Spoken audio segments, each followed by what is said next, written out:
آج ہم ایک ایسی ہستی کے بارے میں گہرائی سے بات کر رہے ہیں جن کا نام سنتے ہی ذہن میں صبر اور ثابت قدمی کا تصور آتا ہے، حضرت ایوب علیہ السلام۔ جی بالکل، اور ان کی زندگی کو سمجھنے کے لیے ہمارے پاس جو اہم ذرائع ہیں وہ قرآن مجید ہے، پھر قصص الانبیاء جیسی کتب میں اسلامی روایات ہیں، اور ساتھ ہی معتبر تفاسیر جیسے ابن کثیر وغیرہ۔ صحیح، یہ سب مل کے ایک تصویر بناتے ہیں کہ کیسے اللہ کی طرف سے شدید آزمائشیں آئیں اور پھر ان پر کیسا صبر کیا گیا جو مثال بن گیا۔ جی، اور اگرچہ بائبل میں بھی ایک قصہ موجود ہے، ہم آج خاص طور پر اسلامی نقطہ نظر سے بات کریں گے جو قرآن و سنت سے ہمیں ملتا ہے۔ تو اس گفتگو کا مقصد صرف واقعات سنانا نہیں بلکہ یہ جاننا ہے کہ حضرت ایوب علیہ السلام نے ان ناقابل یقین مشکلات کا سامنا کیسے کیا۔ بالکل، ان کا صبر کیسا تھا جسے صبر جمیل کہا جاتا ہے،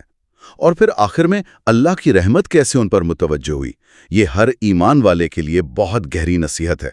آئیے اس ایمان افروز تذکرے کی کچھ تفصیلات جانتے ہیں۔ دیکھیں، حضرت ایوب علیہ السلام اللہ کے چنے ہوئے نبی تھے۔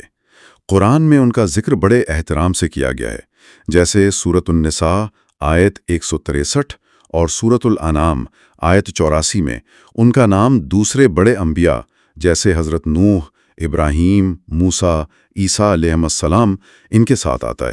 اچھا، یعنی ان کا شمار اللہ کے بڑے پیغمبروں میں ہوتا ہے۔ جی، اس سے ان کا بلند مقام واضح ہوتا ہے۔ اور تاریخی طور پر کون سا زمانہ تھا ان کا اور کہاں رہتے تھے؟ عام طور پر روایات سے یہ اندازہ لگایا جاتا ہے کہ وہ شاید حضرت ابراہیم علیہ السلام کے کچھ عرصے بعد کے دور میں تھے، اور علاقہ جو بتایا جاتا ہے وہ شام یا اردو کا علاقہ ہے، جسے بعض اوقات ارض روم بھی کہا گیا ہے۔ ٹھیک۔ اور اہم بات یہ ہے کہ آزمائش آنے سے پہلے وہ انتہائی نیک، اللہ کا ہر وقت شکر ادا کرنے والے اور بہت عبادت گزار بندے تھے۔ اچھا۔ اللہ نے انہیں دنیانی نعمتیں بھی خوب دی تھیں، بہت دولت مند تھے، زمینیں تھیں، بہت سے مویشی تھے ان کے پاس، اونٹ، گائے، بھیڑ، بکریاں، سب کچھ۔ جی۔ خاندان بھی بڑا تھا، خوشحال تھے، اور معاشرے میں بھی آپ دیکھیں بڑی عزت تھی ان کی۔ یعنی ہر لحاظ سے ایک مکمل اور خوشحال زندگی گزار رہے تھے۔ جی بالکل۔ لیکن پھر جیسا کہ اللہ کا طریقہ ہے، خاص کر انبیاء کے ساتھ ان کی آزمائش کا فیصلہ ہوا۔ تو یہ آزمائشیں کیسے شروع ہوئیں؟ جی، اللہ تعالیٰ اپنے خاص بندوں کو آزماتا ہے تاکہ ان کے صبر کو، ان کے توکل کو دنیا کے لیے ایک نمونہ بنا دے۔ حضرت ایوب علیہ السلام کے ساتھ یہ ہوا کہ آزمائشیں ایک کے بعد ایک آئیں۔ اچھا۔ سب سے پہلے تو ان کی ساری دولت چلی گئی، جو ہزاروں مویشی تھے وہ ہلاک ہو گئے، کھیتیاں، فصلیں سب تباہ ہو گئیں۔ اوہ، اس کی کوئی خاص وجہ بتائی جاتی ہے؟ مختلف روایات ہیں، کہیں قدرتی آفات کا ذکر ہے، کہیں دشمنوں نے حملہ کیا، لوٹ مار کی، یہ بھی آتا ہے۔ لیکن نتیجہ ایک ہی تھا کہ وہ شخص جو کل تک اتنا امیر تھا آج بالکل خالی ہاتھ رہ گیا۔ یہ تو خود بہت بڑا صدمہ ہے۔ اس پہلے نقصان پر ان کا کیا رد عمل تھا؟ روایات یہی کہتی ہیں کہ اس پر بھی انہوں نے صبر کیا اور اللہ کا شکریہ ادا کیا، اسے اللہ کی طرف سے امتحان سمجھا۔ لیکن آزمائش یہیں نہیں رکی، اس کے فوراً بعد ان پر ایک اور شاید پہلے سے بھی زیادہ دل ہلانے والی مصیبت آئی۔ وہ کیا تھی؟ ان کے تمام بچے ایک حادثے میں وفات پا گئے۔ تمام بچے ایک ساتھ؟ یہ تو تصور سے بھی باہر ہے۔ کیسا حادثہ تھا؟ زیادہ تر روایتوں میں یہی آتا ہے کہ ایک مکان تھا جس میں ان کے سب بچے موجود تھے، اس کی چھت گر پڑی اور وہ سب وہیں دب کر اللہ کو پیارے ہو گئے۔ اللہ اکبر۔ ایک روایت میں تو حضرت ابن مسعود رضی اللہ عنہ سے منسوب ہے 7 بیٹے اور 7 بیٹیوں کا ذکر ہے، یعنی پورا بھرا خاندان آنکھوں کے سامنے ختم ہو گیا۔ پہلے سارا مال، پھر ساری اولاد۔ یہ تو ناقابل برداشت صدمے ہیں، لیکن سنا ہے کہ امتحان ابھی ختم نہیں ہوا تھا۔ جی ہاں، اس کے بعد تیسری آزمائش آئی جو براہ راست ان کی اپنی صحت پر تھی۔ انہیں ایک بہت شدید قسم کی جلدی بیماری ہو گئی۔ اچھا۔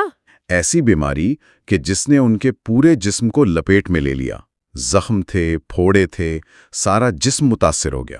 اور یہ بیماری کتنی مدت تک رہی؟ یہ بھی بہت لمبا عرصہ چلی، کچھ روایات میں 18 سال تک کا ذکر ملتا ہے۔ 18 سال؟ اتنی لمبی بیماری؟ اور شدت کیسی تھی؟ کیا وہ بالکل ہی معذور ہو گئے تھے؟ شدت بہت زیادہ تھی، تکلیف اتنی تھی کہ بیان سے باہر، اور یہ کہا جاتا ہے کہ جسم کا کوئی حصہ ٹھیک نہیں رہا تھا سوائے دل اور زبان کے، تاکہ وہ اللہ کا ذکر اور شکر کر سکیں۔ تو چلنے پھرنے، روزمرہ کے کام کرنے سے بھی قاصر ہو گئے ہوں گے؟ جی بالکل، حالت ایسی ہو گئی تھی کہ وہ دوسروں کی مدد کے محتاج ہو گئے۔ اور ظاہر ہے ایسی حالت میں لوگ بھی دور ہو گئے ہوں گے۔ یقیناً بیماری اتنی لمبی چلی اور شاید اس کی نوعیت ایسی تھی کہ لوگ گھبرانے لگے۔ دوست، رشتہ دار سب آہستہ آہستہ کٹ گئے، الگ ہو گئے۔ شاید بیماری پھیلنے کا ڈر تھا یا بس ان کی حالت دیکھ کر لوگ ہمت ہار گئے۔ تو معاشرے میں بالکل اکیلے رہ گئے؟ جی، تقریباً تنہا ہو گئے۔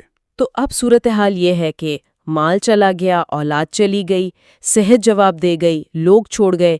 اس سب کے باوجود حضرت ایوب علیہ السلام کا رویہ کیا تھا؟ یہی وہ مقام ہے نا جہاں ان کے صبر کی عظمت سامنے آتی ہے۔ بالکل بالکل، یہی ان کی اصل پہچان ہے۔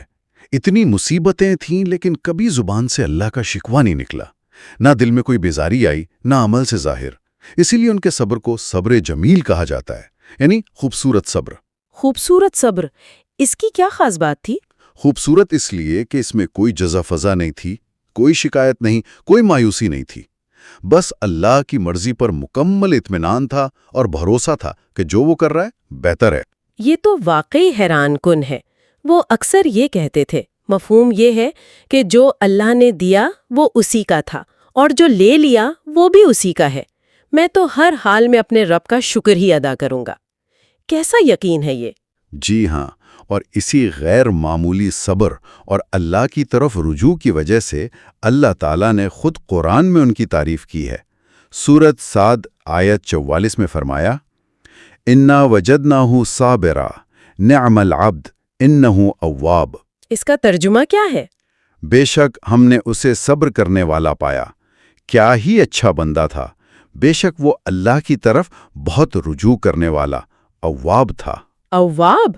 جی، اواب کا مطلب ہے بہت زیادہ رجوع کرنے والا، بار بار پلٹنے والا، یعنی ہر حال میں، ہر مصیبت میں، ہر خوشی میں وہ اللہ ہی کی طرف متوجہ رہتے تھے۔ سبحان اللہ! اور حدیثوں میں بھی ان کے صبر کا ذکر ہے؟ جی، سنن ابن ماجہ وغیرہ میں روایت آتی ہے کہ وہ 18 سال تکلیف میں رہے، لیکن ان کا ایمان ذرا بھی نہیں ڈگمگایا۔ ان کا صبر تو ایک مثال بن گیا، صبر ایوب محاورہ ہی بن گیا جو آج تک استعمال ہوتا ہے۔ صحیح۔ اچھا، اس پوری اتنی لمبی اور مشکل آزمائش میں جب سب لوگ ساتھ چھوڑ گئے، کوئی تو تھا جو ان کے ساتھ رہا؟ جی ہاں، ایک ہستی تھیں جو آخر تک ان کے ساتھ رہیں اور ان کی خدمت کرتی رہیں۔ وہ ان کی وفادار بیوی تھیں۔ جی، ان کی اہلیہ کا کردار تو اس کہانی میں بہت ہی اہم ہے۔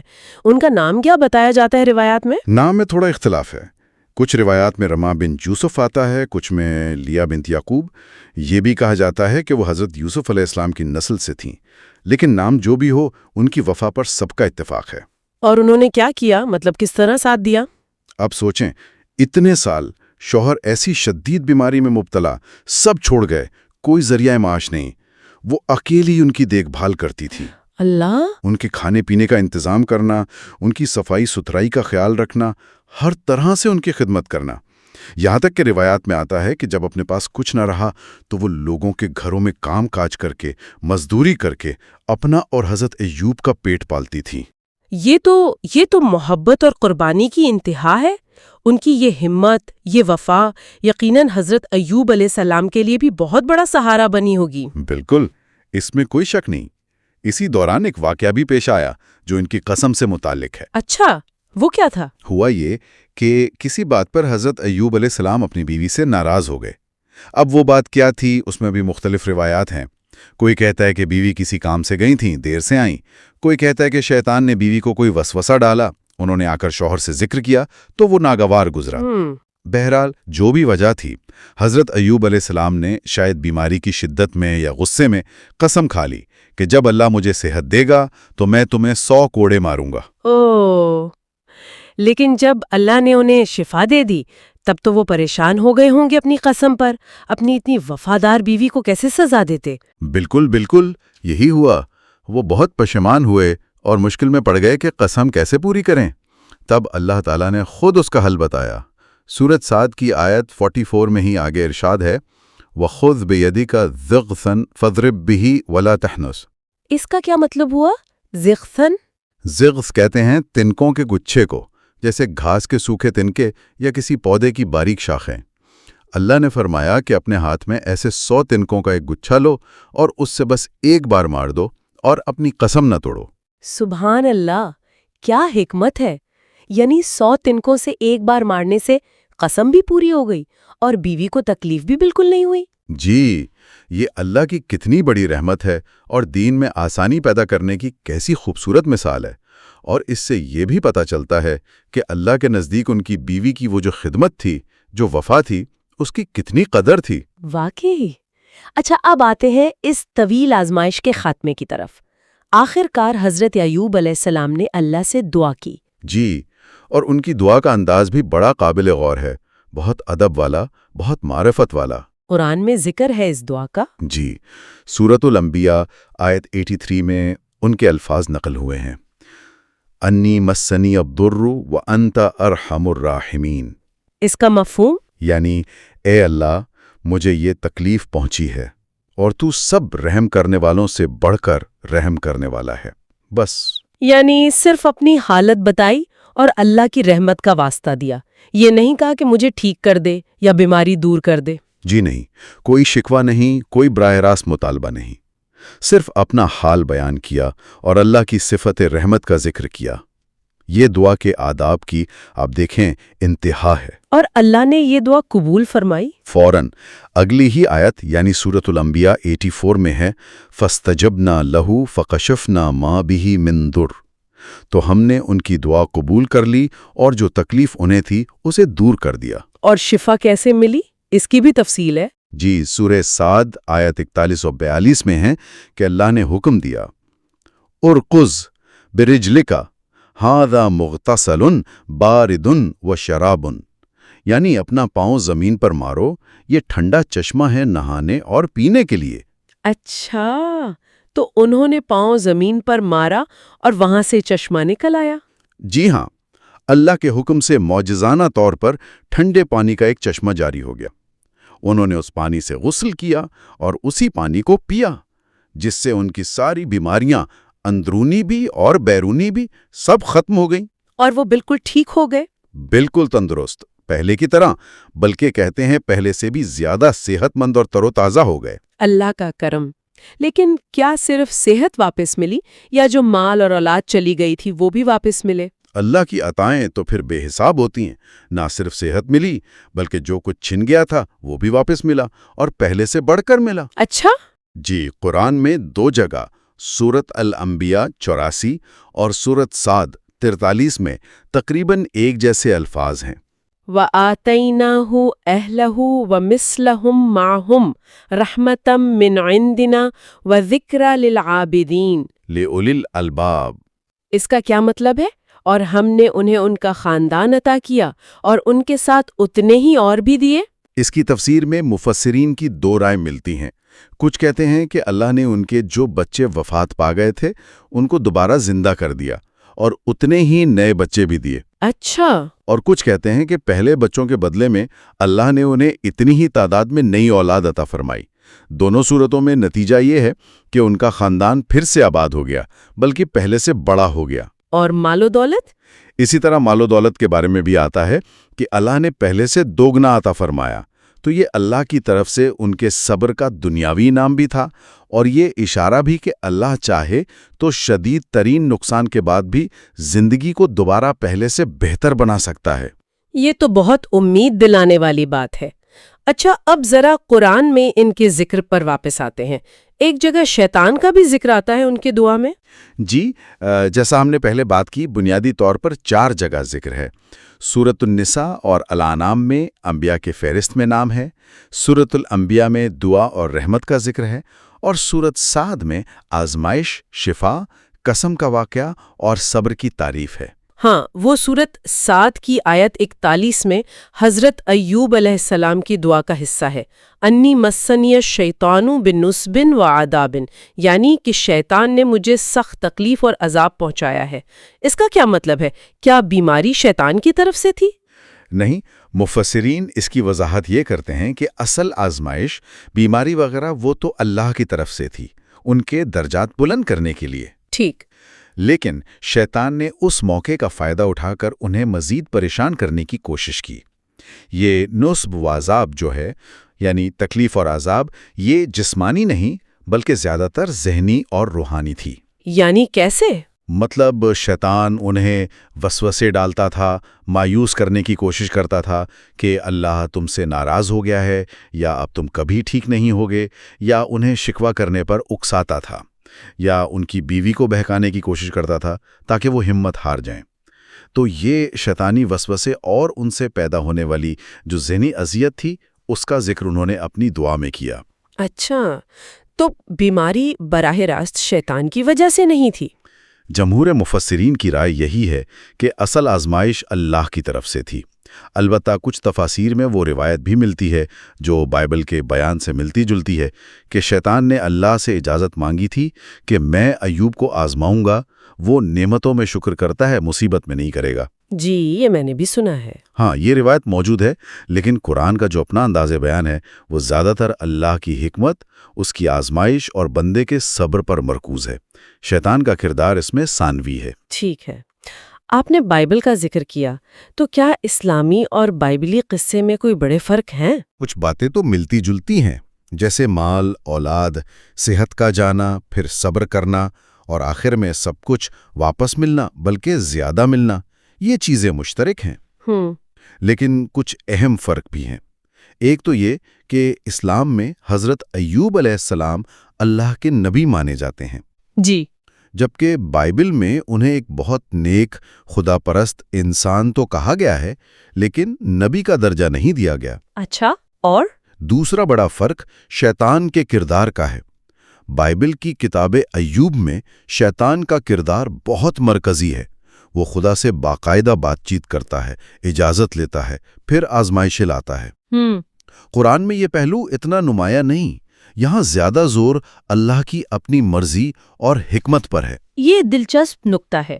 اچھا، ان کے بارے میں کچھ اور باتیں بھی ملتی ہیں، جیسے ان کے نام کا مطلب کیا ہے یا عمر کتنی تھی؟ ایوب نام کا مطلب ہی بہت رجوع کرنے والا یا اللہ کی طرف بار بار پلٹنے والا بتایا جاتا ہے، یعنی اواب، جو ان کی شخصیت پر بالکل فٹ بیٹھتا ہے۔ جی، عمر کے بارے میں 93 سال یا ایسا کچھ زیادہ کا ذکر ملتا ہے، لیکن یہ روایات بہت زیادہ مصدقہ نہیں ہیں۔